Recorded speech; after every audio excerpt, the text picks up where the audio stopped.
What is it, buddy? Huh? One more this right here? Yeah.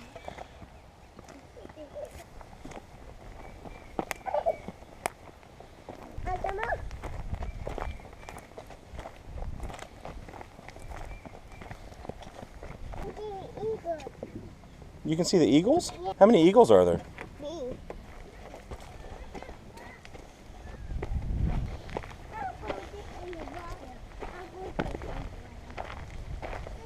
I died.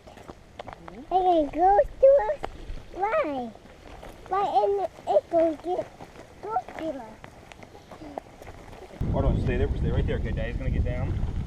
Daddy's gonna slide down. Ready? Just like that, bud. You want to throw some more off? You have a lot to throw.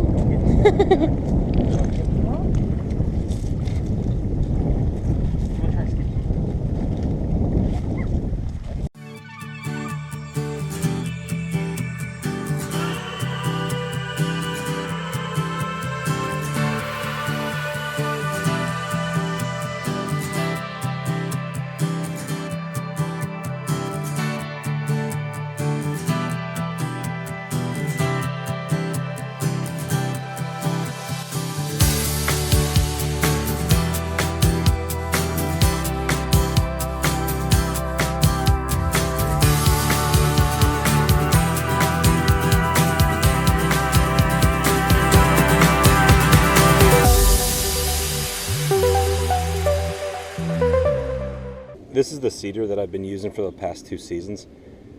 It's about as simple as it gets. It's the Earthway cedar, and you can see it has a wheel up front and a wheel in the back. The wheel in the back is used as kind of the wheel that flattens out the surface once the seed has been dropped down, and this chain right here is dragged behind once this cuts a path in. You come down here with this, cuts a path into your bed, drops the seed up there, as you can see. Probably it drops the seed from right there, and this comes around and fills in the trench that it leaves where the seeds are. This wheel right here actually turns as you're going. It turns inside here, and so as you can see, this is one of the seed plates. Okay, the seed plate will then go in here, attach on. Can't really attach it with one hand right now, but it attaches in there, and as this turns, it grabs the seeds and drops it through this hole right here, and that's how the seeds come out. Each one of these seed plates is specifically designed for each seed. Like this one right here says lettuce, turnips, endive, cabbage, onions, says tomatoes, and other fine seeds. So this is the one I'm going to use for the most fine seeds, like cabbages, any of my lettuce seeds, things like that.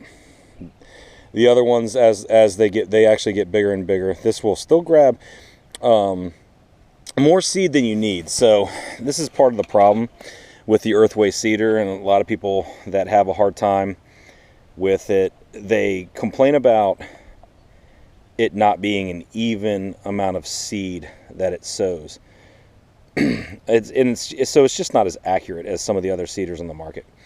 However, saves us hours and hours and hours of seeding. So I would recommend this. This is about $100, anywhere from $100 to $120 on Amazon or anywhere else you'd like to go get it. It's called the Earthway cedar, and I'm going to show you how it works. Stay tuned.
right, guys, I'm gonna get going on planting some nice, awesome Yukon Gold potatoes. Janine and I never really liked potatoes much. We weren't potato eating people, but as soon as we grew our first homegrown potato crop, I definitely said we're gonna keep on doing it because it's the most amazing taste, the most amazing flavor when you grow your own potatoes. So first thing I'm gonna do is lay down some bone meal. It helps with root growth, and this is gonna get them going.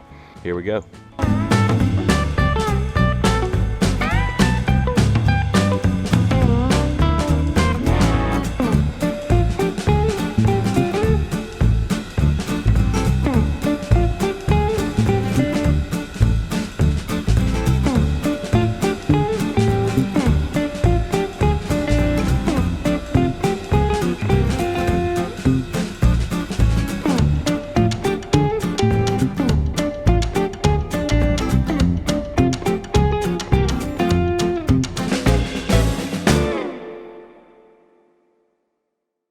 You can see the seed potatoes have the sprouts coming out of them.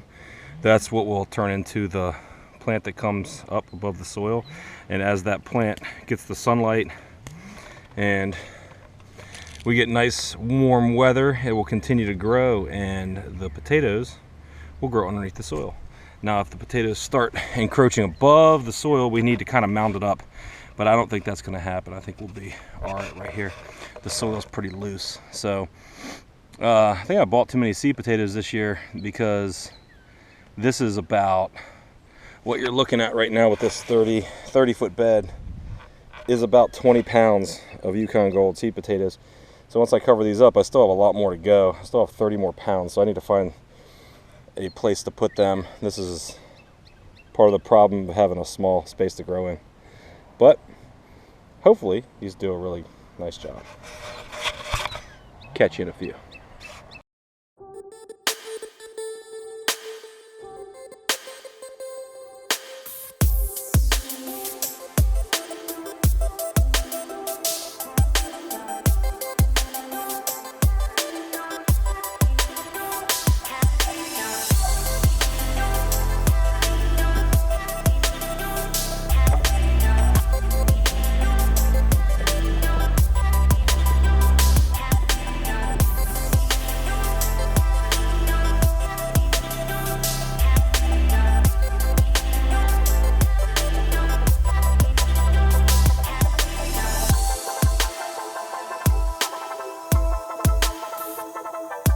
About 30 pounds of Yukon Golds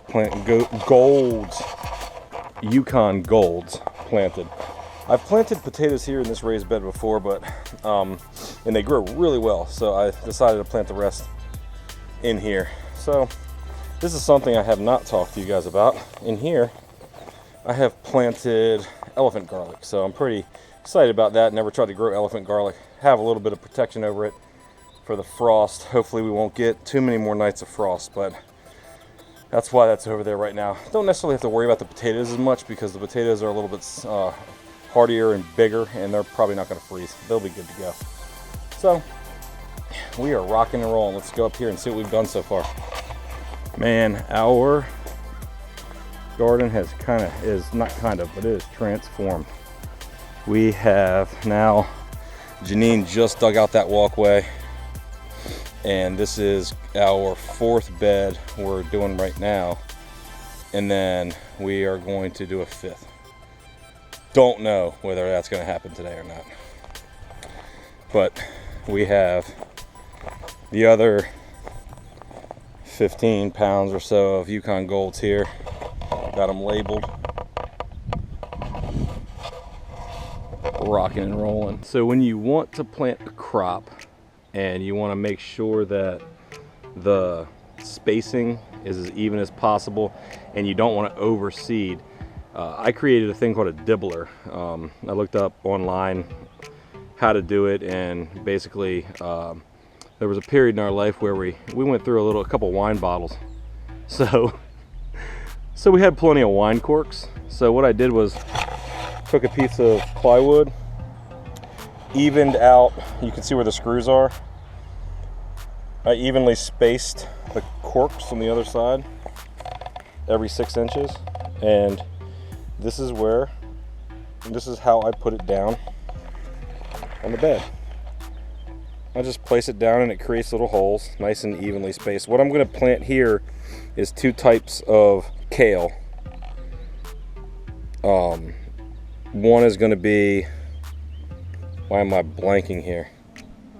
So yeah, thank you. One is going to be scarlet, which is kind of like a burgundy color, and the other one is blue Scotch. So I'm going to alternate each row, and it's going to be I have a feeling it's going to be kind of cool looking once it starts growing. Also, I've actually never planted these 2 types of kale, so this is going to be rather interesting. So they're evenly spaced every 6 inches.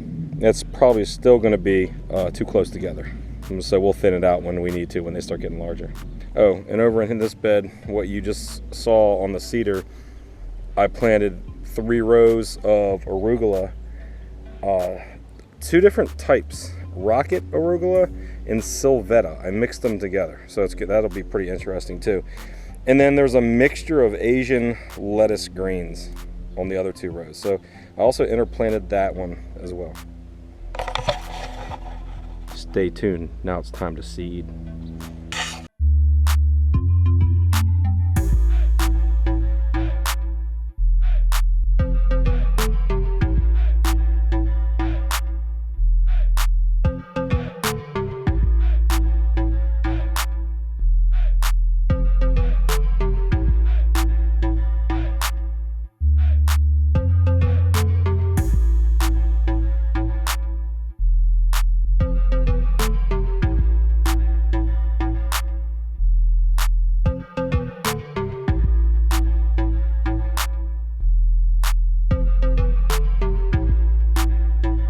Okay, we have potatoes planted here, Yukon Gold. We have Asian mixed greens and arugula planted here. We have 2 different types of kale, scarlet and blue Scotch kale planted here, and rainbow Swiss chard planted here. Now the next step is going to be, I'm going to put the steel supports up and put Agribon over top of it right now, not necessarily for frost protection, but for insect protection once the seeds start to germinate. So that's what's on the agenda next.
All right, guys, we're wrapping up another day. Rootbound Farms.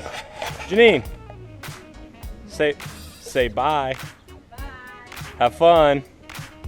All the beds planted. We laid down some Agribon, and this is mainly to make sure that once the seeds germinate and start growing, that we have a little bit of protection from the insects. So we'll see how this works. Never in 4 years have we used it, but it's going to offer a little protection for the seedlings, and hopefully we get more of a hardy crop because of this. Janine's helping out so much this year. It's awesome. So we have these 3 beds done. These 4 beds planted.